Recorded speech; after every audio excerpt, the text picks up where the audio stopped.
Preaching the gospel is not a redeemed obligation. It is a loving invitation. It is not the responsibility to take God where God is needed. It is the invitation to join God in where he's already going.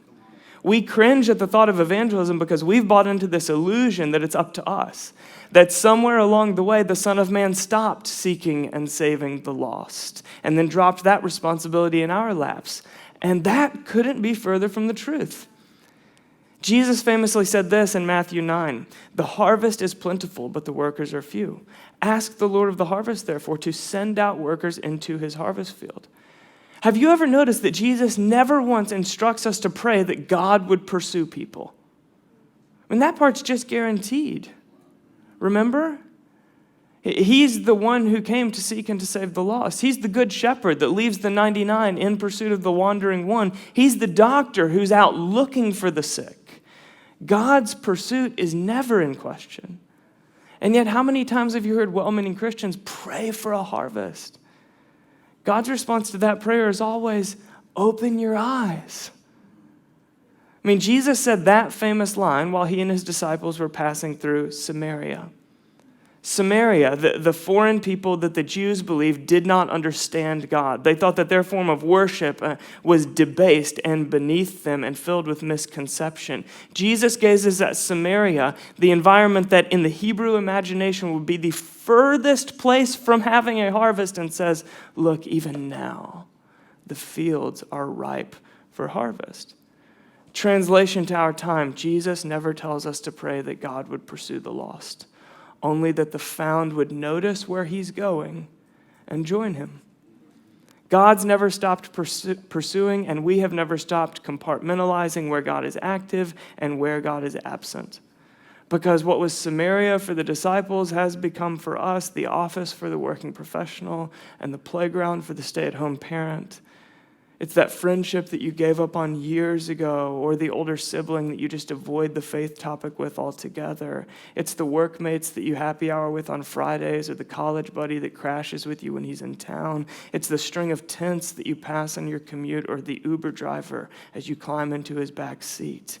It's the environments where, look, if you pushed me, I guess I'd say sure.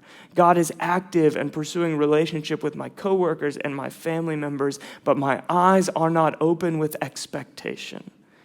You see, we still assume that God is more active in certain environments than others. We show up to church on Sunday or to our midweek community with this real belief and expectation that God will meet us here, that he's active here, but then we go to work or to socialize with friends, and we assume that God is more or less on the back burner.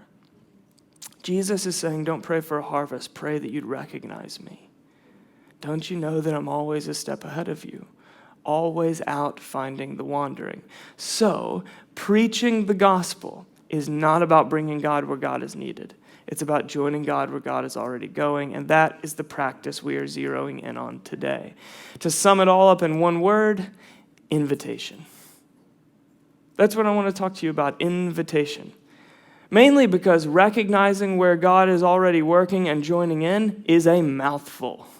And because that process, when it surfaces from the unseen inner life into the outer visible world, always comes out looking as normal and simple as invitation. And my personal favorite preaching the gospel story in the whole of Scripture is found in John chapter 1. We read it a few minutes ago. Philip found Nathanael and told him, "We have found the one Moses wrote about in the law, and about whom the prophets also wrote, Jesus of Nazareth, the son of Joseph." Nazareth? Can anything good come from there? Nathanael asked. "Come and see," said Philip. Come and see. That's how Nathanael became one of the 12 disciples of Jesus. One of the 12 that journeyed beside God in the flesh for 3 years. They got a front row seat to the life of the peasant whose legacy far outran the Roman Caesar.